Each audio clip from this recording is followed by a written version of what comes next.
Deus bendito, Deus poderoso, teu filho, Senhor amado, assume mais uma vez essa tribuna, para ser a tua boca, para abençoar-nos, ó Pai, com toda sorte de bênçãos que há no reino celestial. Deus, o que o Senhor quer falar às nossas vidas, o que o Senhor quer falar aos nossos corações, ó Pai, ó Deus, traga sobre ele com unção, graça, para que nós possamos sair daqui esta noite maravilhados, porque nós precisamos resgatar os valores, ó Pai, no seio da nossa família, e nós precisamos esta noite receber do Senhor a estratégia para nós sermos instrumento de bênçãos, sacerdote dos nossos lares e abençoador da nossa família. Então, por isso, para que isso aconteça, abençoe a vida do teu filho, Pai. Nós já te agradecemos em nome de Jesus. Amém. Que vamos dizer ao apóstolo Alex? Você já é da casa. Eu aprendi mais essa igreja também. Amém. Irmãos, ainda em pé, eu gostaria que você pegasse na mão da pessoa que está do seu lado e virasse de frente para ela. Fica de frente para ela. Eu gostaria que você falasse para essa pessoa que está do seu lado, diga assim: meu irmão, eu quero pedir perdão para você, porque eu entrei aqui e não te dei a paz do Senhor. E agora, Deus me deu uma palavra para você. Pode dar essa palavra. Pode ser usado por Deus aí, irmão. Seja a boca de Deus. Todos nós somos um profeta. A igreja, onde ela chega, ela tem um poder, querido, tremendo de mudança, transformação. Aonde a igreja chega com promessa, com autoridade, enfim. E nessa noite, essa igreja está reunida e Deus vai fazer grandes coisas aqui. Amém, queridos? Eu acredito muito no poder de uma palavra. Eu creio que uma palavra, ela pode transformar uma vida, transformar uma família. E eu tenho certeza que nós vamos sair daqui com essa palavra. Eu acredito mais em uma palavra do que em uma profecia.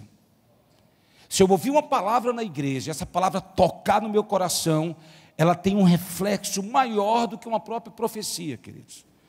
Porque eu tenho segurança no entendimento que essa palavra, ela é uma espada de dois gumes, que ela entra dentro de nós e faz separação de juntas, medulas. Então, ela tem como entrar e separar o que é santo, o que é carnal, aquilo que está enfermo, aquilo que ainda quer enfermar, o poder da palavra de Deus. E existe uma palavra do profeta Isaías, eu até citei aqui na segunda-feira, e eu quero voltar a falar um pouco sobre ela. Está em Isaías, no capítulo 40, versículo 3, você que trouxe a Bíblia Sagrada, pode acompanhar. Isaías, capítulo 40, versículo 3. É um texto muito conhecido do profeta messiânico. Isaías profetizou 720 anos antes de Jesus. Capítulo 40, versículo 3. E eu tenho certeza que essa palavra vai vir de encontro às nossas famílias nessa noite. Diz assim a palavra de Deus: voz do que clama no deserto, preparai o caminho do Senhor, endireitai um ermo em sua vereda. Queridos, o que eu e você precisamos saber é que todo deserto tem uma voz. O deserto, às vezes, ele está dentro de nós, e ele tem um clamor. E esse clamor é um clamor que pede uma intervenção divina. O deserto é o lugar que você pede uma intervenção de Deus. Você está passando algum problema, você está passando alguma dificuldade, o lugar é o deserto. Então tem uma voz no deserto. E todos nós precisamos de estarmos atentos e termos discernimentos para que você possa entender. O pastor estava falando aqui que as pessoas procuravam Jesus e falavam: o que querem? Senhor, eu preciso de uma ajuda, eu preciso de um milagre. Jesus olhava para o cego e falava: o que queres que eu te faça? Ora, quem está cego quer ver, mas Jesus queria ouvir isso da boca dele, Porque Jesus queria que essa voz que estava clamando do deserto, a voz que estava clamando daquele momento difícil, seja lá cegueira, seja problema familiar, seja o que for, irmão, enfermidade, doença, sabe, sentimental, no trabalho, Jesus quer que você crie uma expectativa ao ponto de você gritar: filho de Davi, tem misericórdia de mim. Então é importante isso. Aquilo que está dentro de você, aquilo que você veio aqui nessa noite, e você particularizar e falar assim: Senhor, eu quero que esse deserto que eu estou passando, ele possa falar tão alto, ele possa clamar tão alto, que você possa ouvir, e você possa vir atender, e eu possa entrar no teu favor. Jesus, ele andava na Judeia, na Galileia, e ele sempre tinha um tempo para aquilo que as pessoas necessitavam. Irmãos, eu sou pastor há 13 anos, e eu procurei, pastor Salmos, várias maneiras de crescimento da igreja, rede ministerial, grupos pequenos, grupos grandes, células, e eu via o que estava acontecendo em uma cidade, eu ia para um congresso, eu ia para outro, via o pastor pregando. Um dia eu estava no monte orando, queridos, e o Espírito Santo falou para mim: meu filho, no dia que você entender o clamor da tua cidade, você vai ter uma grande igreja. E eu comecei a ouvir o clamor das pessoas, queridos. Às vezes a gente está prestando atenção em alguém que está lá longe, e do nosso lado tem pessoas sofrendo, na nossa família tem pessoas sofrendo. Peguei o telefone, liguei para um primo, e falei assim: eu vou ajudar você, eu vou ajudar você em oração, eu vou ajudar você financeiramente. Comecei a orar pela minha família, depois comecei a entender o clamor da minha cidade, das pessoas que estavam ali, o pobre, o necessitado, as pessoas que não tinham nada, os casais que estavam se separando, e eu comecei a ter vitória, ter sucesso, porque Deus me mostrou que é necessário que nós possamos ouvir a voz que está clamando do nosso lado.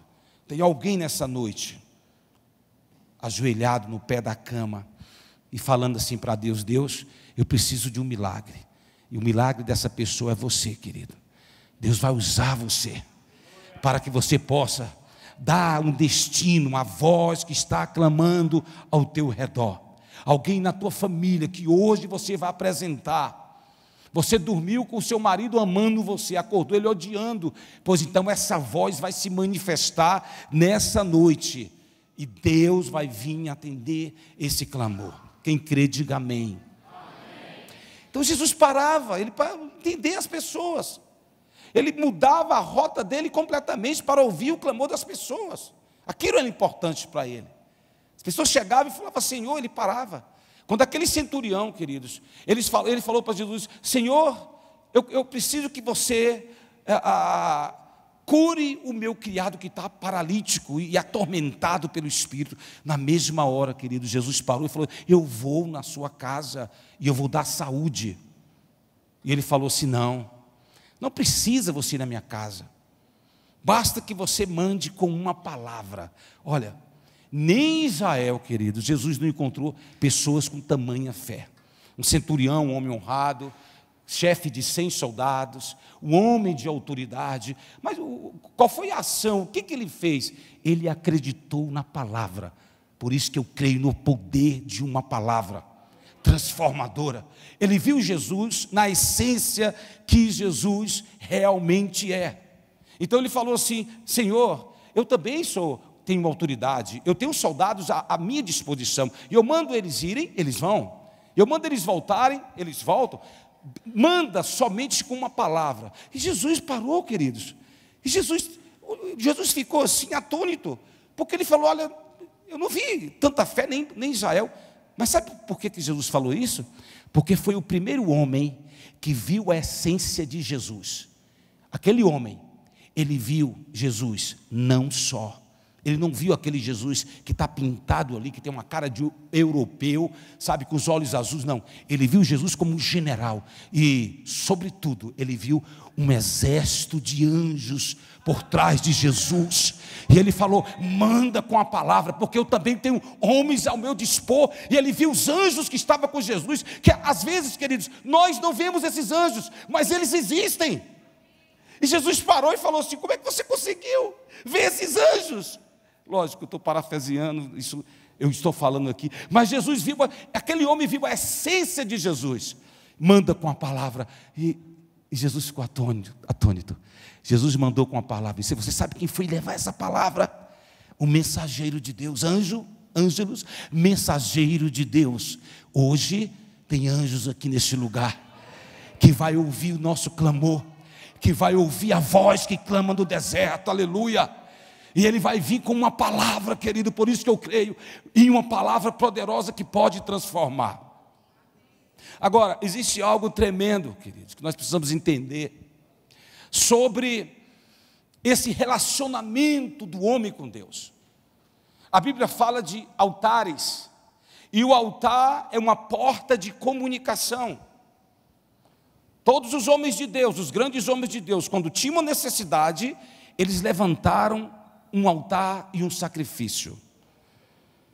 Aqueles homens, eles estavam passando pelo deserto, pois eles levantavam o altar. Abraão levantou um altar, Isaac, Jacó, Noé, Davi, Salomão, Gideão e Jerubaal derrubou o altar de Baal, mas levantou outro altar. O altar é um elo, é uma linha de comunicação entre Deus e o homem, entre o homem e Deus. Veja que a figura do sacerdote é muito importante. Eu não quero antecipar isso, mas eu quero falar algo para você. A profecia, o profeta, ele traz Deus para você. Mas o sacerdote, ele pega você e leva até Deus. Então isso é um portal. Jacó, quando ele estava dormindo, naquele momento que ele estava dormindo, Deus preparou um altar. E quando Jacó acorda, ele viu uma escada que vinha do chão, da terra, e ia até os céus. Aquilo era um meio de comunicação. Um altar vazio atrasa aquilo que Deus tem para nós. Mas um altar preenchido com sacrifício pode abençoar a sua vida. Você sabe que antes de você chegar aqui, Deus preparou um altar. Você sabe qual é o altar? A igreja. 5 horas da tarde, os anjos já estavam aqui esperando você. A igreja é o altar, o sacrifício é você. Jacó acordou e disse: Deus estava aqui e eu não sabia. Querido, Jacó já era um profeta, patriarca, mas ele ainda não tinha entendido aquilo. Jacó ainda não tinha percebido que o sacrifício somos nós. E nós não podemos deixarmos os altares de Deus, a expectativa de Deus. Nós não podemos deixar que os nossos afazeres lá fora possa tirar a nossa presença, porque Deus, Ele não vai manifestar a glória dEle em um altar vazio. O altar tem que estar preenchido. Então, naquele momento, Jacó, ele cometeu um grande erro, porque ele disse: se o Senhor me abençoar, me fizer chegar no lugar que eu quero chegar, me der comida, roupa, um dia eu voltarei aqui e trarei um sacrifício. Queridos, ali Jacó atrasou 21 anos a vida dele, porque a Bíblia fala quem primeiro deu a ele para depois receber. Você está aqui nessa noite como sacrifício, e o que você vai entregar aqui é aquilo que você já recebeu lá atrás. Sacrifício, o culto racional. O apóstolo Paulo, ele fala: rogo-vos, pois, irmãos, pela compaixão de Deus, que apresentei os vossos corpos como sacrifício vivo, santo e agradável a Deus, aquilo que agrada o Senhor. Naquele momento, Jacó desagradou a Deus, porque ele colocou azeite, ele deita azeite em uma pedra, e ele não coloca. A pedra era uma coisa comum, uma coisa que estava ali, não custava nada, e ali ele desagrada a Deus, assim como Caim desagradou a Deus lá no Éden. Então o nosso sacrifício agradável a Deus tem que agradar o Senhor. Deus está olhando para você nessa noite e sabe que você fez um sacrifício para estar aqui nessa noite, e que você vai clamar por alguém. Você vai clamar por alguém, alguém da tua família, alguém que está precisando. Isso é um sacrifício. E ele diz aqui que é o vosso culto racional, ou seja, com inteligência. Então nesse culto tem oração em línguas, mas tem revelação da palavra. Nesse culto você vai pedir algo a Deus, mas com autoridade, com legitimidade, porque você está fazendo algo racional, ou seja, uma fé responsável. Então o apóstolo Paulo, ele diz isso: rogo-vos, pois, irmãos, pela compaixão de Deus, que apresentei os vossos corpos em sacrifício vivo. Nós estamos aqui nessa noite, queridos, e nós vamos nos doar para outra pessoa. Você vai se sacrificar. Você é o sacrifício do teu pai, do marido, do filho, do vizinho, do amigo, porque a palavra de Deus diz em João 17:17, santifica na verdade, tua palavra é a verdade. Assim como tu me enviaste ao mundo, também eu vos enviei, e por eles me santifico a mim mesmo, para que eles também sejam santificados na verdade. Alguém aqui está sendo sacrifício por outra pessoa. Nós somos isso aqui no mundo, queridos. Nós somos a luz do mundo, nós somos o sal da terra, nós temos que brilhar, nós temos que nos sacrificar. Tem algum problema na sua família? O culpado é você, o culpado sou eu. O culpado da minha cidade, do meu estado, está hoje como o estado mais pobre da federação, é nossa, é da igreja, e nós já aprendemos essa lição, estamos orando, estamos clamando, estamos evangelizando, estamos fazendo atos proféticos na cidade, para que o Senhor possa mudar a nossa cidade, e isso, pastor Salmo, já está acontecendo. Eu não sei se vocês conhecem Imperatriz do Maranhão, foi a cidade conhecida na década de 80 como a capital brasileira da pistolagem. O antigo falecido Chico Anísio, ele falou no programa na Rede Globo, se você quer contratar um pistoleiro, diz que 721, que era na época o código da cidade. E falou aquilo porque tinha muitos pistoleiros lá. Hoje nossa cidade não tem mais nada a ver com o passado dela. É uma cidade abençoada, queridos. Igrejas em todos os lugares, as denominações crescendo, indústrias chegando na cidade, a cidade está verticalizando agora. Deus está abençoando nossa cidade, trazendo a chuva, por causa da igreja. Alguém está se sacrificando por outra pessoa. E a palavra sacrifício, na hermenêutica, quer dizer aproximação. Quando você adora a Deus, você está aproximando de Deus cada vez mais. Quando você ora por uma pessoa, você está aproximando mais de Deus. Quando você está aqui na igreja, você está se sacrificando, então você está se aproximando mais de Deus. Nós não podemos, queridos, de forma alguma, deixar o altar vazio. Tem que ter um sacrifício. Nós somos esse sacrifício. A igreja, ela não nasceu para ser amada. Ela nasceu para ser perseguida, porque quanto mais nos perseguem, mais nós somos abençoados. Por um caminho virão contra ti, mas por 7 caminhos fugirão diante da tua face. Aleluias. Então, se você está sendo perseguido no trabalho, se você está sendo perseguido na família, se você está sendo injustiçado, pode ter certeza, você está dentro do plano de Deus, porque os humilhados serão exaltados. E eu quero profetizar aqui na tua vida, queridos, o que outras pessoas receberam em 10 anos, você vai receber em 10 meses. O que pessoas receberam em 10 meses, você vai receber em 10 dias. O que outros receberam em 10 dias, você vai receber em 10 minutos, em nome de Jesus. Esse é o poder que tem na igreja. O sacrifício que nós fazemos, que nós oramos, que nós intercedemos por outras pessoas. O que mais é importante é que cada um de nós temos uma porção da revelação da palavra de Deus dentro de nós. Diga para o teu irmão assim: você tem revelação de Deus na tua vida. Aleluia. O valor que você tem, querido, é na revelação que Deus te deu. Quanto custa uma pedra? Uma pedra pequena não custa nada. Quando Moisés estava lá em cima do monte, irmãos, do Monte Sinai, eu estive no Monte Sinai por 5 vezes. Subi 2 da manhã e cheguei 6 da manhã. E ali a gente começa a entender por que o Evangelho é tanto sacrifício. Tudo é sacrifício, pastor Rinaldo. Tudo se pede. Quando você tem um só, Deus vai e te pede. Você tem 10, Deus te pede 11. Tudo tem um sacrifício. E Moisés estava em cima do monte, irmãos. Para subir ali, ele gasta mais ou menos umas 4 horas.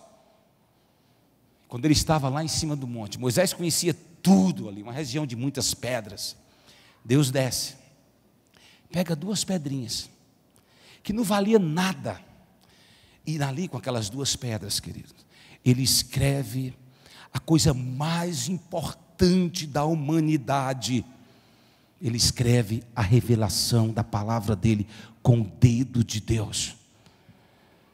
Essas pedras são coisas insignificantes. Deus pega pessoas insignificantes. Eu e você é essa pedra. Ninguém olhava para você como Deus olha para você. Nem sua família, nem seu vizinho. Você era uma pessoa insignificante. Você era uma pessoa que não tinha valor.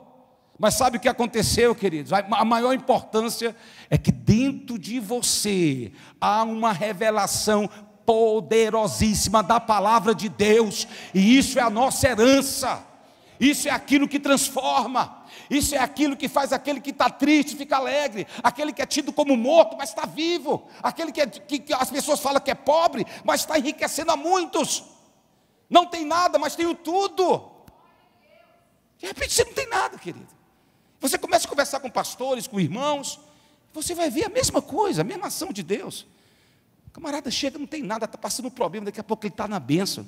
Semana atrás ele estava chorando. Você olhou para ele agora, ele está sorrindo, está falando: Deus mudou minha vida, Deus abençoou, Deus abriu uma porta para mim.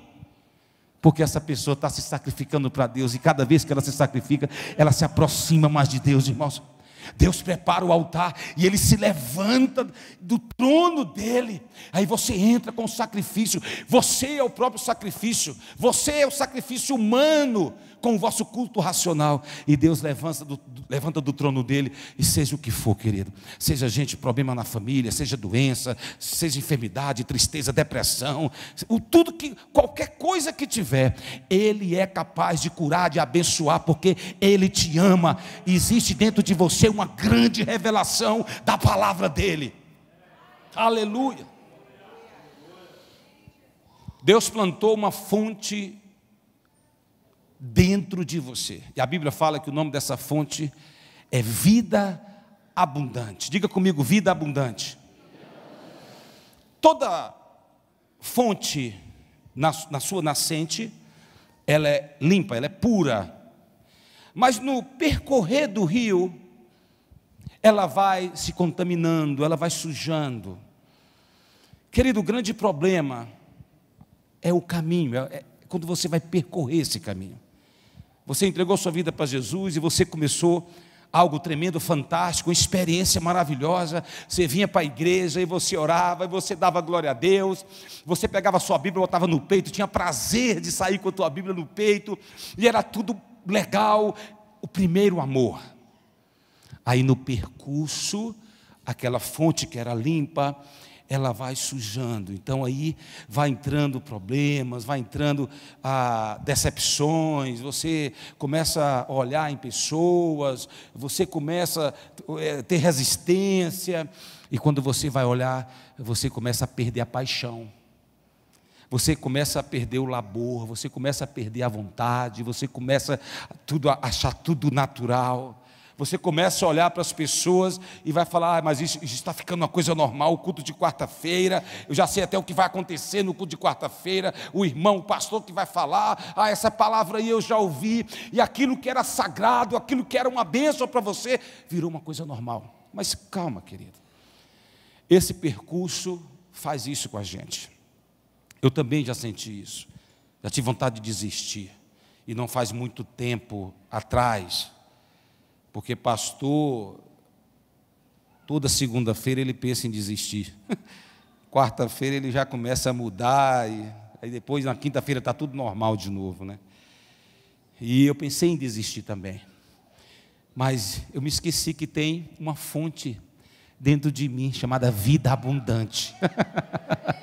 Essa é a fonte, querido, que te dá fôlego quando você não tem mais. Essa é a fonte que te faz ser forte quando você está fraco. Essa é a fonte que te levanta quando você está caído. Essa é a fonte que te exalta quando as pessoas te humilham. E ela começa a brilhar dentro de nós. Na hora que mais você precisa, é diferente do mundo. Você mais precisa do seu amigo, ele não olha para você.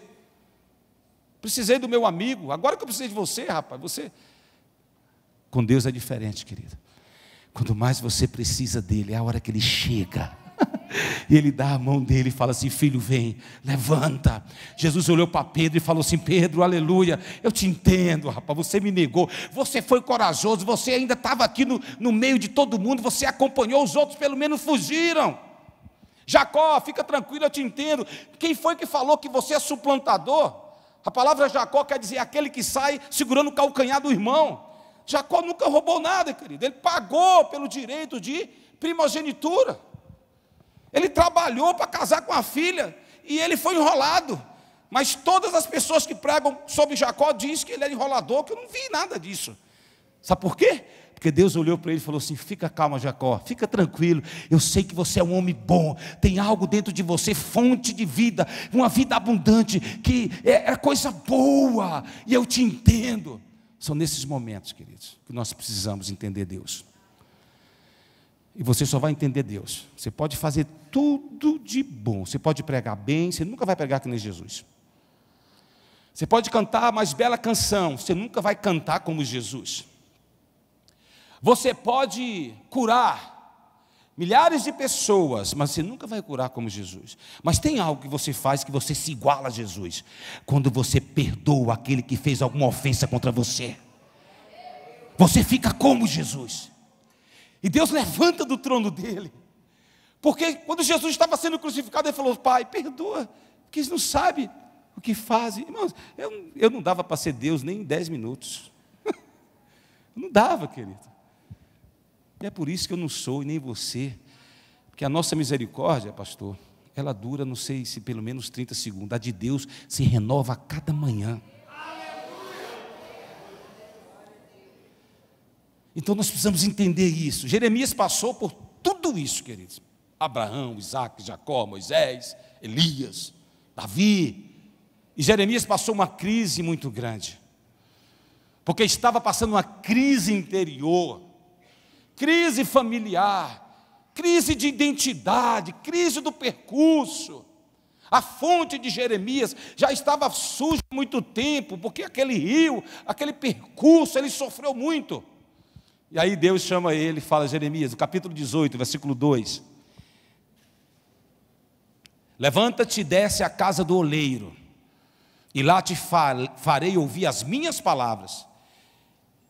E desci à casa do oleiro, e eis que ele estava fazendo a sua obra sob as rodas, como o vaso que ele fazia de barro quebrou-se na mão do oleiro, tornou a fazer dele um vaso, conforme o que pareceu bem aos seus olhos. A palavra formar, no hebraico, a palavra yatsar, é a mesma, aquela palavra que está lá no Gênesis, Reshit. E formou Deus o homem do pó da terra, e soprou na face, o verbo é na face, mas formado, Gênesis é yatsar, é a mesma palavra para oleiro. Então Deus falou para Jeremias: eu, yatsar, eu te formei, eu sei quem você é, eu sei a tua essência, você é gente boa, você é um camarada bom. Mas Jeremias, no percurso do rio, eu sei que você foi traído, que você foi enganado, que você ficou triste, que você foi depressivo. Agora só tem uma forma desce a casa do oleiro, que eu vou fazer tudo de novo. Eu tenho uma fonte, eu tenho um chip, eu posso fazer você novamente, querido. Deus vai fazer você novamente. Deus vai levar você ao primeiro amor. Deus vai formatar nessa noite a tua vida, a tua família, porque Deus ama você, aleluia. Desce a casa do olheiro. E ali ele obedece. Ele desce e está tudo bem de novo. Começa tudo de novo. Esse ano eu fui para Jerusalém em janeiro. Todos os anos eu vou, pastor. Eu tenho uma visão, eu fiz um pacto com Deus. Todos os anos, há 13 anos eu vou a Jerusalém. Não há 13 anos, mas 13 vezes já fui lá desde 2007. E algumas vezes eu fui 2 vezes ao ano. Mas em janeiro agora eu falei, Senhor, me libera disso, porque é cansativo. Eu levo pessoas comigo, grupos pequenos, 30, 40 pessoas, na grande maioria da igreja mesmo, para que tenha aquela visão. Eu sou apaixonado por Jerusalém, porque um dia um judeu lá morreu, deu o sangue dele para me salvar, e eu sou muito grato a ele. E esse ano eu cheguei, queridos, e eu falei, eu estava muito cansado, porque em setembro, no meio daquela guerra, eu levei uma caravana, no meio da guerra, e por incrível que pareça, ninguém sabia que estava tendo guerra, só o Jornal Nacional, não sei como eles tiravam aquilo. Tinha uma guerra lá na fronteira, há 2000 anos está tendo guerra lá. Ben-Gurion, quando ele assumiu em 1948, quando foi decretado o Estado de Israel, irmãos, eles não tiveram nem um minuto para comemorar. O rei da Jordânia pegou a bandeira lá no porto de Haifa e colocou, os ingleses saíram de Jerusalém, de Israel, e os jordanianos tomou posse. E Ben-Gurion convocou e declarou o Estado de Israel, nós vamos fazer uma guerra, vamos lutar pelo nosso Estado. E a ONU falou, Ben-Gurion, segura mais uma semana que nós vamos dar um jeitinho aqui, diplomata. Vocês estão há 2000 anos esperando. E Ben-Gurion falou assim, quem esperou 2000 anos não pode esperar mais nem um dia. E é isso que você tem que falar hoje para Deus, irmão. Senhor, eu estou esperando muito tempo pela minha família, pelo meu marido, pelo meu filho, pelo meu trabalho, pela minha cura. Não posso esperar mais nenhum dia. Aquele lugar é o lugar que nós aprendemos tantas coisas, irmãos. Aprendemos a se superar. Aprendemos a andar no deserto e sair do deserto com tecnologia avançada. Aprendemos que todas as outras nações fraquejaram. Não existe filisteus, não existe mais amonitas, amoneus. Acabaram tudo. Mas Israel está firme lá. E por isso, quando eu falo de Israel, eu tenho muito assunto para falar, porque é muito bom, é muito gratificante você saber que um povo foi disperso, passou a vida toda na Europa, ali nos movimentos que surgiram ali na Europa, a primavera dos povos, e o povo ali, quem falava italiano tinha que ser italiano, morar italiano, quem não é italiano sai daqui da Itália, tiraram todo mundo. Você sabe o que uniu aquele povo, querido? Porque todos os dias, 6 horas, eles liam o Salmo 137, se eu me esquecer de ti, ó Jerusalém, que a minha língua se apegue ao paladar, que minha mão direita como se fala? Murche, se resseque. E no final eles falavam a palavra em hebraico, Beshaná, Abá, Beerushalai. E o ano que vem em Jerusalém, todos. Estava tendo uma vida fantástica em Nova York, um empresário. Mas ele fazia essa oração. E ele falava, eu vou cumprir o sionismo, eu vou voltar para Jerusalém. Quando eu cheguei em Jerusalém em janeiro, que eu pisei naquele lugar, queridos, a fonte que estava dentro de mim, a fonte chamada vida abundante, ela começou a florar, falou, não, você não vai não, pelo contrário, eu quero que você venha 3 vezes ao ano aqui, e eu vou te abençoar, eu vou te dar condições. Mudou, pastor, completamente a história, essa fonte que está dentro de nós, essa fonte, ela só aparece na sua vida no momento de sacrifício, no momento que você não pode fazer mais nada, Ele vem, essa fonte, Jesus Cristo, Ele vem e faz por você. Eu cheguei na igreja, e já estava com 5 anos que eu pregava, o pastor Rinaldo pregou ano passado lá, não tinha teto, quer dizer, tinha um teto, mas não tinha um forro, muito quente o Maranhão. Eu falei, Senhor, eu tenho um ar-condicionado na minha casa, eu tenho uma casa boa, Meu Deus, eu não aguento mais, preciso de 80 mil reais. Na hora que eu cheguei, pastor, um discípulo nosso da igreja, foi ninguém de fora, da igreja, falou: apóstolo, eu quero dar todo o forro da igreja, quero dar as lâmpadas da igreja, quero dar manutenção, e nos deu, e nós concluímos o nosso forro para a honra e glória do Senhor Jesus. Irmãos, fonte, sacrifício, portal de comunicação. Existe uma forma de você chegar até Deus. Você não pode chegar a Deus de mãos vazias. Você é o sacrifício. Você é a pessoa que vai fazer esse elo. A escada está posta. Agora você precisa subir nessa escada. O quanto que você conhece de Deus é o quanto que você vai ter a tua vida bem sucedida. Veja só, queridos, todos os projetos, desde o Éden, a partir de Abraão, todos esses projetos de milagres, o tanto de milagre que aconteceu no Velho Testamento, foi colocado em uma caixa de madeira, folheada a ouro. A caixa era madeira, mas era folheada a ouro. Dentro dessa caixa havia 3 coisas: a vara de Arão, o maná que caiu do céu e a lei, a palavra, que simbolizava a palavra. O maná que caiu do céu simbolizava Jesus, o pão da vida. E a vara de Arão simbolizava o sacerdote. 2 Crônicas 20:20. Credes no Senhor Deus, estareis seguro. Crede nos seus profetas e prosperarei. Você sabia que o profeta, ele tem um poder de influência muito grande sobre a sua vida? Você sabia que o pastor Salmo, ele é o anjo da igreja? O que ele fala aqui, queridos, é um decreto. E você sabia que Deus confiou isso a ele? Tem alguém aqui que está noivo, que está aqui nesse momento? Algum casal que está noivo aí? Sua noiva está aqui? Mas alguém que está, o noivo e a noiva está aqui. Tem alguém? Não? Alguém que está noivo que está aqui? Rinaldo não está noivo não ainda? Você quer que eu descubra aqui que você queria casar com minha filha? E olha lá, hein? É brincadeira, queridos. Faz favor aqui. Sobe aqui, por favor. Eu vou mostrar para você, querida, por que dentro de todos os milagres que você precisa na tua vida, a figura do sacerdote, ela tem que estar no meio. Se não tiver, não adianta. Como é o seu nome? Breno.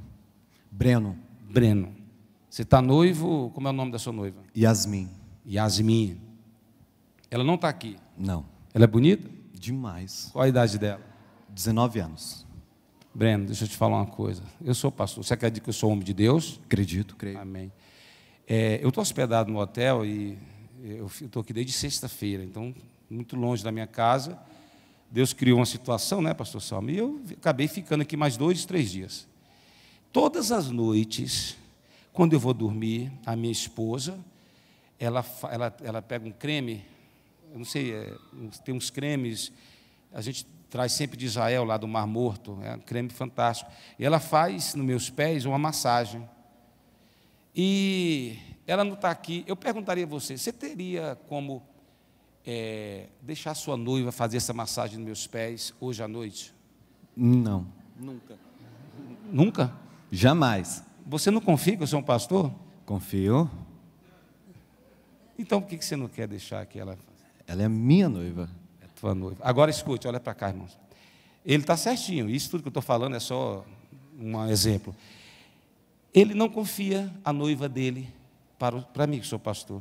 Mas Jesus confiou a noiva dele para o pastor Salmo. E falou para ele: cuide da minha noiva, não deixe ela envelhecer. Pode cuidar, eu confio, pastor. Pode mandar ela fazer negócio nos seus pés. Isso é a importância de um sacerdote. Por isso que a vara de Arão estava dentro daquele caixote chamado Arca da Aliança. Uma salva de palmas para ele. Amém.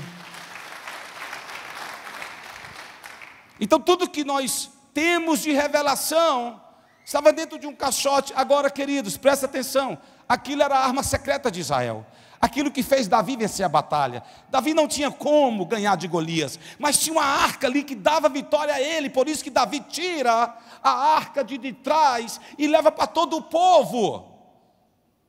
Isso quer dizer que as coisas de Deus são ampliadas. A bacia do tabernáculo aumentava de tamanho, o tamanho do templo aumentava. Deus é Deus que amplia a sua visão. Tem muitas pessoas que até hoje estão lá no Daniel Berg e Gunaving, pensando que Deus está naquele tempo. Ele vai ampliando, nunca vai mudar, mas Ele amplia a visão dele, a revelação da palavra. Na tradição cultural de Israel, eu não sei quantos ouviram falar do Kadish.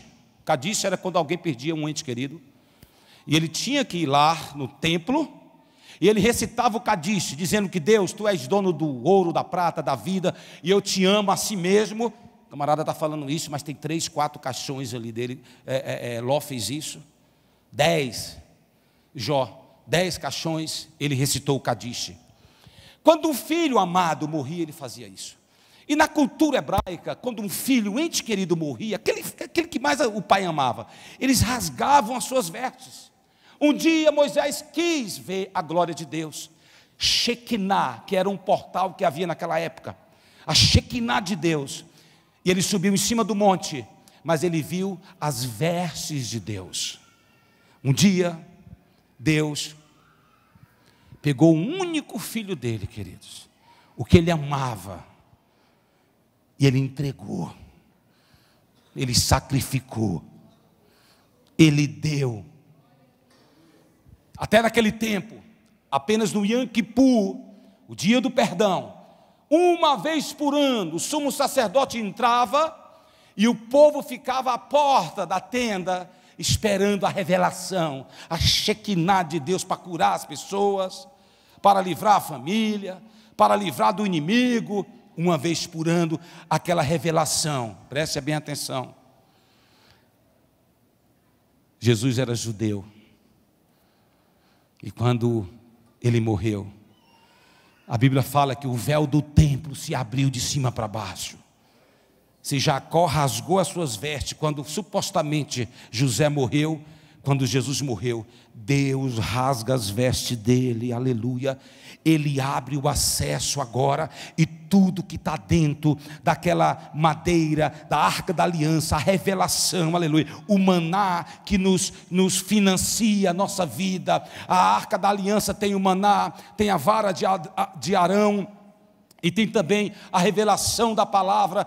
Agora, querido, não é mais uma vez por ano, porque Deus rasgou as suas vestes, e Ele, com um sentimento nobre, Ele fala agora: meus filhos, todas as vezes que vocês se reunirem, vocês têm direito da revelação da minha palavra, e quando a minha palavra for revelada, eu vou curar, eu vou abençoar, eu vou transformar, eu vou construir estrada no deserto, para que vocês possam passar, eu vou financiar a vida de vocês. Aquele que está triste agora vai saltar de alegria, aquele que está enfermo agora vai ser curado.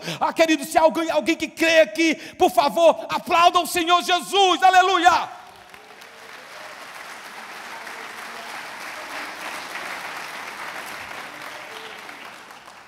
Abraão tinha um sacrifício, o filho. Deus pede o sacrifício para Abraão, e Abraão sobe no lugar aonde Deus mostrou o lugar. O único lugar da face da terra, planeta Terra, que foi Deus que mostrou. Deus falou assim: vai para o lugar onde te mostrarei. Hoje é conhecido como Monte Moriá. Aquele lugar, há lugares que Deus mostra para nós aqui na terra, porque quando você está indo na direção que Deus te mostrou, você tem 100% de chances de acertar. Se você sai desse caminho, você tem 200% de chance de errar.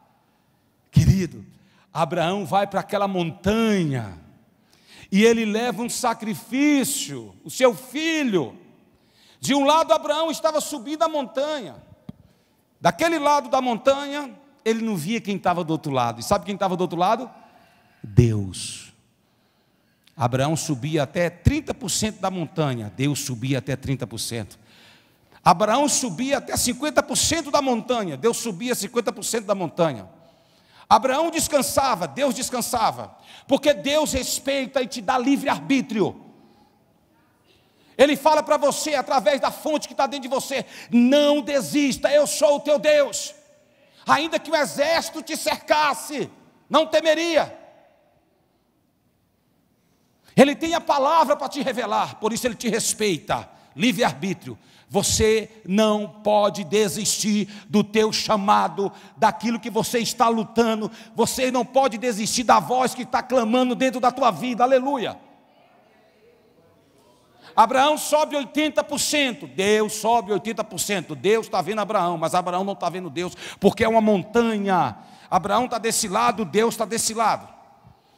E quando Abraão chega no topo da montanha, ele tem uma surpresa, querido. Sofreu.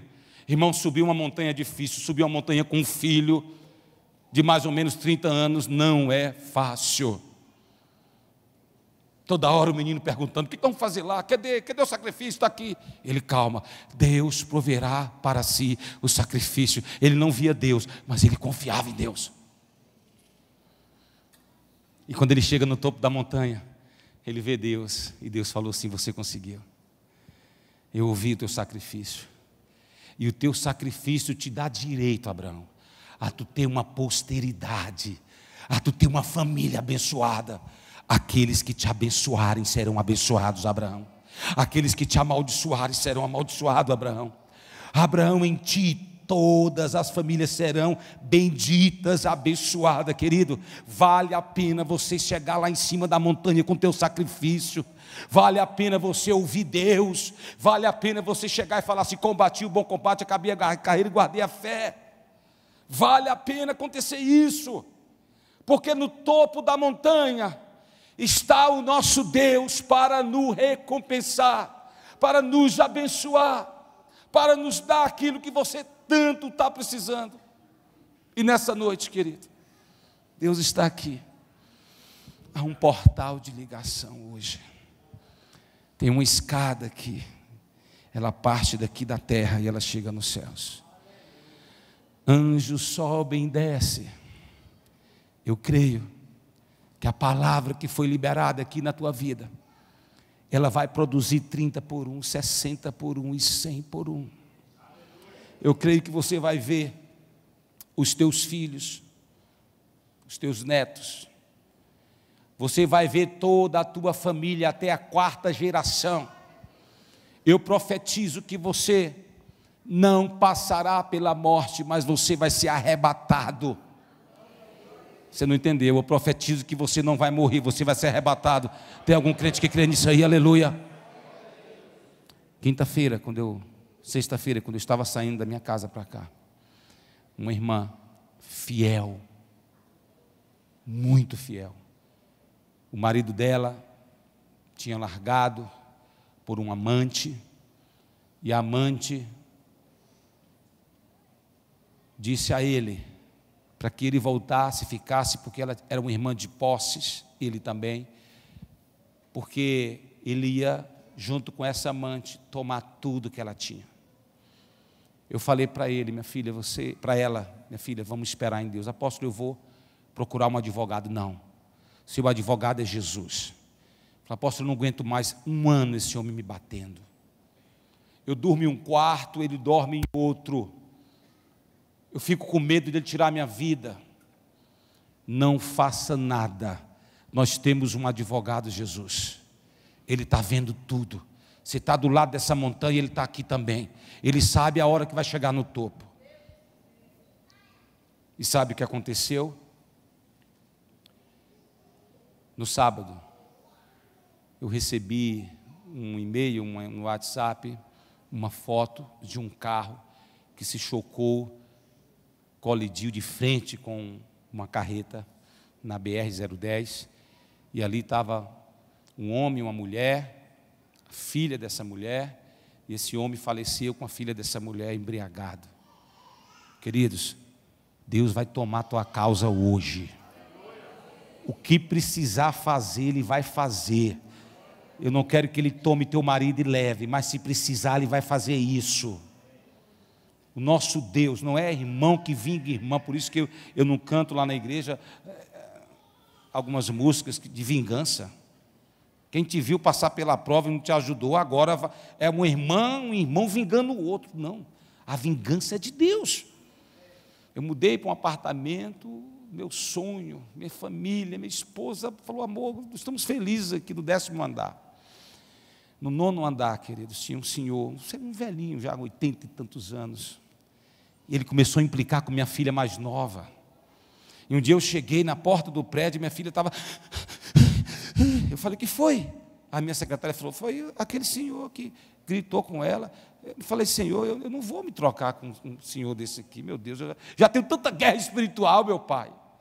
Não, Senhor, dá um jeito. Dê um jeito. E Deus deu um jeito. 2 meses depois eu desci, o filho dele, que também é amigo do meu pai, ele me abraçou e falou: perdi meu pai, cara. Eu abracei ele, falei: Deus é fiel e Deus vai estar com ele lá, fica tranquilo. Como foi? Ele estava bonzinho, caiu da maca. Lá no hospital, fazer um exame, caiu da maca e caiu. Irmãos, eu não pedi para Deus matar ninguém. Não vai pensar que o apóstolo Alex ora e o povo morre. Ô irmã, não vai chegar assim: apóstolo, ore pelo meu marido hoje à noite. Não é isso. O que eu quero dizer para você, que Deus vai tomar a tua causa nessa noite, aleluia. Seja o que for para fazer, Ele vai fazer. Pode levar ou pode transformar teu marido, querido. A minha esposa, ela pediu a Deus e Deus mudou a minha vida. A minha mãe, ela tem tanto tempo orando. Minha mãe é uma santa, o nome dela é Santa, tia Santa. Meu pai até hoje nunca se converteu, irmãos. E ela conseguiu levar 5 filhos desde criança. Todo mundo se desviou, voltou. E até hoje ela ora pelo meu pai. Então não desista do teu marido, irmã. Ore por ele todo o tempo. Ore pelos seus filhos todo o tempo. A sua família é a base do teu ministério. Não faça a tua teologia, não faça a tua carreira solo. A sua família é mais importante do que tudo. Mas busque em primeiro lugar o reino de Deus. Seja mais apaixonado por Deus do que pela esposa. Esposa, seja mais apaixonado por Deus do que o marido. E me perdoe, pastor, eu tenho um grauzinho de um pouco de loucura. Eu sinto que eu posso falar aqui, porque eu não falei nenhuma loucura ainda. Há muito tempo se fala, primeiro ama a Deus, depois a família e depois a igreja. Opa, calma, irmão, espera aí. Jesus estava pregando, e chegaram alguém para ele e falou assim: Jesus, a tua mãe e teus irmãos estão ali. Então Jesus disse: gente, espera um pouco, minha mãe está ali, importa eu amar a Deus, depois a minha família, depois a igreja, espera um pouquinho. Foi isso que Jesus falou? Ele falou assim: por que minha mãe e meus irmãos não estão aqui? Primeiro, a Deus, e Deus e a igreja é a mesma pessoa. Jesus e a Bíblia é a mesma pessoa. No princípio era o verbo estava com Deus e o verbo era Deus. Verbo é palavra. Se você ama Jesus e não lê a Bíblia, você não ama Jesus. Se você ama a Deus e não ama a igreja, você não ama a igreja, você não ama a Deus. Pecou contra a igreja, pecou contra Deus. Primeiro Deus e a igreja é a mesma coisa. Ele mandou Moisés construir um templo. Então eu amo a Deus, eu faço a obra dele na igreja. Ah, minha esposa não quer. Eu e minha casa serviremos ao Senhor. Então eu vou servir, mas meu amor, você não quer servir a Deus? A Bíblia fala: aquele que não deixar pai, mãe, sogra, nora, filhos, por mim, não é digno de mim. Apóstolo, eu estou envergonhado, porque meu filho, eu sou pastor, mas meu filho está nas drogas. Irmão, presta atenção, calma aí, você não é responsável pelos erros dos seus filhos. Como você pode explicar um contraventor da lei de Deus chamado Saul, um homem que matou 72 profetas, um homem que só via para as coisas materiais, e tem um filho como ele teve, Mefibosete, um menino exemplar, gente. Aí você pega um homem segundo o coração de Deus, um homem capaz de perdoar, um homem que reconhecer seus pecados, e tem um filho como Absalão. Você vai entender isso, pastor? Não tem como entender. A Bíblia diz que o pai não leva o pecado do filho, nem o filho leva o pecado do pai. Não se diz mais esse provérbio em Israel: os pais pecaram e os dentes dos filhos que embotaram. Agora a maldição sim. Você está aqui nessa noite, querido, essa campanha, trazendo a família para o entendimento de Deus, para a revelação de Deus. Diz, há uma maldição dentro das famílias da casa. Pastor Salmo, domingo passado eu passei um vídeo na igreja, e eu quero encorajar o senhor a fazer isso um dia, nem que seja numa reunião. Esse vídeo, ele conta uma história, irmãos, que está em Apocalipse capítulo 3, 10, e que diz assim: porque guardaste a palavra da minha perseverança, eu te guardarei da hora da tentação, que vem para tentar todo mundo. Eu pensei que era o anticristo, mas não é, o anticristo não vem tentar ninguém, ele vem impor. E nem fique pensando que esse chip aí que está sendo aprovado, irmãos, eu vou ser o primeiro a botar, isso é tecnologia. Quem lê os livros de Vimalgo da década de 80 pode rasgar tudo. Ele disse que aquele que tem hoje aqui, código de barra, isso aqui é uma tecnologia para você não ficar aquela fila no supermercado. Um anticristo, é um anticristo. O chip, eu aposto, pelo amor de Deus, o chip. Eu falei, cadê? É tecnologia, irmãos. Presta atenção, o relógio da igreja não é militarismo, não é América Latina, não é Cuba. O relógio da igreja é Jerusalém. Por isso que todos os anos eu vou 2 vezes a Jerusalém. Lá sim é o relógio da igreja. Quando vê aquele lugar, o lugar de Deus sendo desolado, aí vocês podem ficar preocupados. Você sabe que tentação é essa que está em Apocalipse capítulo 3, 10? Pornografia. Você sabia, queridos, que a cada 3 segundos uma pessoa assiste um vídeo pornográfico na internet? A cada 30 segundos, um novo site, não é em Facebook, não é WhatsApp, não é Instagram, são sites pornográficos. A cada 30 segundos, cria-se um novo site pornográfico. Você sabia que a indústria pornográfica fatura o dobro do Facebook, do Instagram, do WhatsApp, de outras redes sociais, o dobro, juntas? Você pega todas essas redes sociais, a indústria da pornografia fatura o dobro. Você sabia que nos Estados Unidos a televisão já perdeu para a internet há muito tempo? Você sabia que os Estados Unidos é o primeiro país pornográfico do mundo e o segundo é o Brasil, que está numa velocidade muito grande para chegar perto dos Estados Unidos. O terceiro são os Países Baixos, Suíça, Suécia, países da Europa. Isso é alarmante. 25% dos pastores que caem em adultério declaram que caíram pelas redes sociais. A pornografia está entrando para tentar destruir a família da igreja.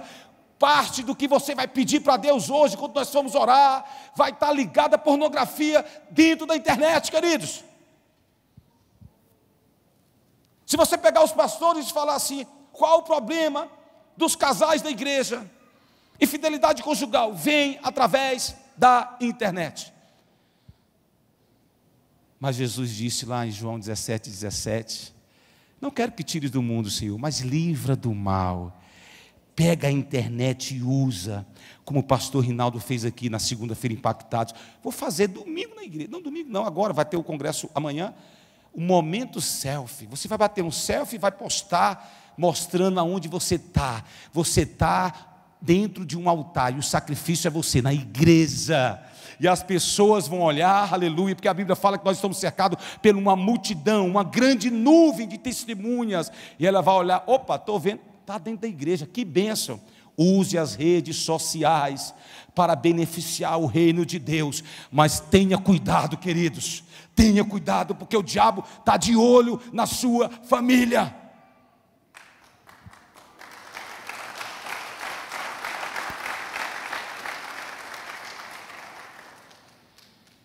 Tem um portal aberto aqui. Shekinah de Deus está aqui, gente. E nós vamos orar. Eu creio que o poder dessa palavra vai de encontro à tua necessidade. Eu creio que você está bem próximo do topo do monte. E Deus está bem próximo para te dar um alvará de soltura da tua família, daqueles que estão presos, tua esposa, teu marido, teu filho. Eles vão voltar, aleluia. E você vai ver eles aqui nessa igreja, adorando a Deus, buscando a presença de Deus. Lares que serão restaurados. Ninguém faz isso melhor do que a igreja do Senhor. Ninguém. Vamos orar. Eu queria convidar você, querido, para vir aqui na frente. E eu quero orar por você. Eu quero interceder por você, para que Deus possa fazer um milagre na tua vida, aleluia. Para que Deus possa transformar o teu casamento, transformar as tuas finanças, prosperar os teus caminhos. Esse lugar é o lugar do pedido. Pedi, dá-se-vos-ás, buscais, encontrarei, batei e abri-se-vos-ás. Porque quem pede, recebe, quem busca, se encontra, e quem bate, se abre. E nessa noite Deus vai abrir uma porta para você, aleluia. Oh Deus, aleluia, aleluia. Você que está aqui, que venha. Você que está enfermo, venha aqui também. O Senhor está aqui, Ele vai te curar. Ele está olhando para você, está falando o que você quer que eu faça. Eu quero que nesse momento que nós estivermos orando, você apresente a Deus a tua causa, o teu clamor, aquilo que está dentro do teu coração, querido, aquilo que está te perturbando, querida. Apresente diante de Deus aqui no altar. Esse aqui é o altar de Deus. Esse é o lugar onde Ele desce a Shekinah dele. O véu foi rasgado. Deus rasgou as suas vestes para que você tenha livre acesso. Aleluia. Pai, nós queremos te louvar nessa noite. Nós queremos te agradecer, Deus, porque sabemos, ó Deus, que Tu és Deus, não há outro Deus. A Tua essência está aqui, meu Deus. Aqui está a Tua igreja rendida, arrependida. Aqui estão as famílias, ó Deus. A Tua palavra diz que aqueles que abençoarem Abraão serão abençoados. Oh, meu Pai, em nome de Jesus, eu oro por essa mulher que está aqui, meu Deus, que está enfrentando tanta dificuldade no seu lar, na sua casa, meu Deus. Eu te peço, meu Pai, que Tu mude o cativeiro, meu Pai, que Tu quebre, meu Deus, o cativeiro dessa mulher, que Tu traga o coração do marido, a esposa novamente, meu Deus. Oh, meu Pai querido, que Tu possa tirar o olhar da mulher estranha para o marido, meu Deus. Senhor, eu oro também por esse homem que está aqui, meu Pai, esse homem que está enfermo, esse homem que está em dificuldade, esse homem que clama nessa noite, meu Pai. E nós queremos agora, em nome de Jesus, ó Deus, abençoar essas pessoas, meu Deus. Derrama da Tua Shekinah, do Teu poder, do Teu Espírito, meu Pai. Eu oro pelas enfermidades, para que elas saiam, Senhor, para que elas pulem dessas pessoas, meu Deus. Se tem alguém aqui com câncer, eu te peço agora, meu Deus, em nome de Jesus. Se tem alguém aqui com leucemia, meu Pai, se tem alguém aqui, ó Deus, com problemas no coração, problemas de respiração, meu Deus, em nome de Jesus, eu ministro cura agora. Se tem alguém aqui, meu Deus, que está desenganado pelo médico, eu libero uma palavra de cura agora, Senhor, segundo, Senhor, a Tua promessa. Crê no Senhor Jesus e Tu e tua casa será salvo. Imporão as mãos sobre os enfermos e serão curados. Meu Pai, eu oro agora para aquela pessoa que está, ó Deus, com diabetes, meu Deus querido, formata essa pessoa, limpa agora, meu Deus, o sangue dessa pessoa, meu Pai. Meu Deus, eu oro por essa pessoa que tem sopro, meu Deus, no coração, que tem uma enfermidade no coração, meu Deus. Essas pessoas que têm as válvulas, ó Deus, as válvulas que foram estragadas, ó Pai, por bactérias, ó Deus, em nome de Jesus, ser curado agora pelo poder da fé, pelo poder da palavra. Eu oro agora para aquelas pessoas que estão cegas, em nome de Jesus, vejam. Eu oro agora pelas pessoas que estão surdas, em nome de Jesus, ouçam. Eu oro agora pelos mudos, que eles falem, meu Pai. Meu Deus, eu oro agora agora, Senhor, pelas pessoas que têm problemas de circulação, meu Pai. Ó Pai, artrite, artrose, osteoporose, meu Deus, em o nome de Jesus eu te peço agora, doenças dos ossos, nós ordenamos agora pelo poder da fé, sejam curados agora, meu Pai, em o nome de Jesus. Senhor, eu oro pelas pessoas que têm depressão, meu Pai, pessoas que estão tomando os remédios controlados. Oh meu Deus, tu sabe como, meu Pai, esse tratamento, ó Deus, é lento, mas eu te peço agora uma intervenção divina, meu Deus, que tu venha curar essa pessoa, meu Pai, pessoas que estão com síndrome do pânico, meu Pai, meu Deus, em nome de Jesus, pessoas que estão com medo de morrer, meu Deus, eu te peço agora, Pai, pelo poder da palavra, abençoa essas famílias, atrai essas famílias para perto de ti, meu Pai, em nome de Jesus. Diga eu recebo, diga eu creio, diga eu tomo posse, em nome de Jesus. Diga amém. Eu quero ensinar algo para você antes de passar para o pastor Salmo. A Bíblia fala o culto racional. Irmãos, mergulhe nessa fonte que está dentro de você. Eu aprendi que a palavra amém não é assim seja. É uma palavra hebraica falada por Josué, quando ele reuniu todos os israelitas e ele desafiou para que eles adorassem o Deus que estava da além do Jordão. E todos uníssonos falaram a Josué: Elohim Melech Neman, que quer dizer Deus é rei fiel. Diga, Deus é rei fiel. Diga, Deus é rei fiel. Quando você termina uma oração e você fala amém, Deus não entende que você está falando assim seja. Ele entende, Deus é rei fiel. Fiel ao quê?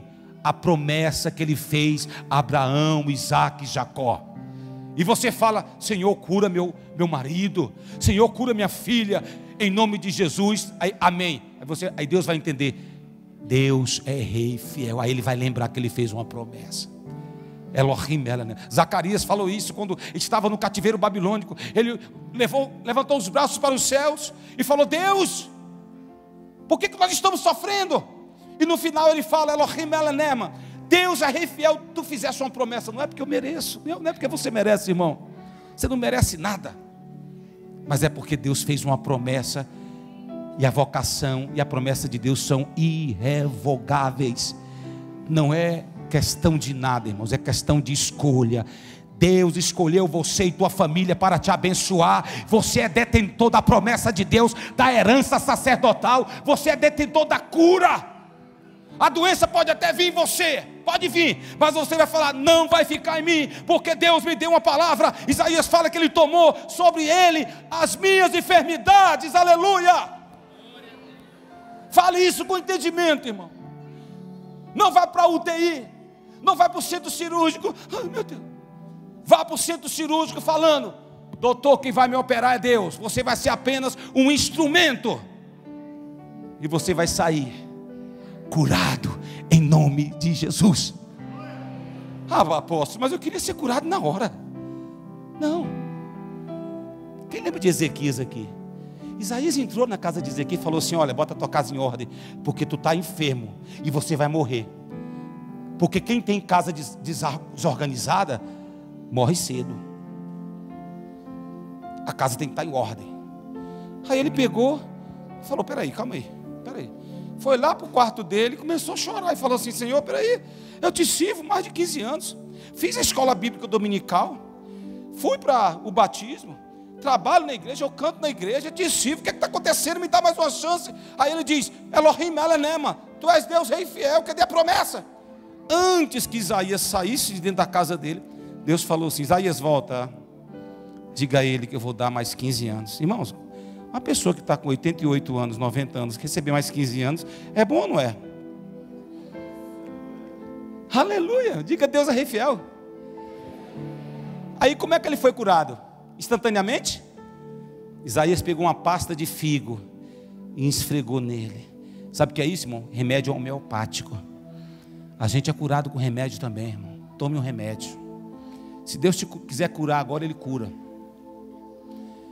Se Deus quiser fazer uma coisa milagrosa, Ele faz. Mas Ele pode curar você também através de um médico. Jesus disse assim: os doentes, eles necessitam de um médico. Lucas era médico. Eu deixei a medicina. Meu pai até hoje não me perdoa, irmãos.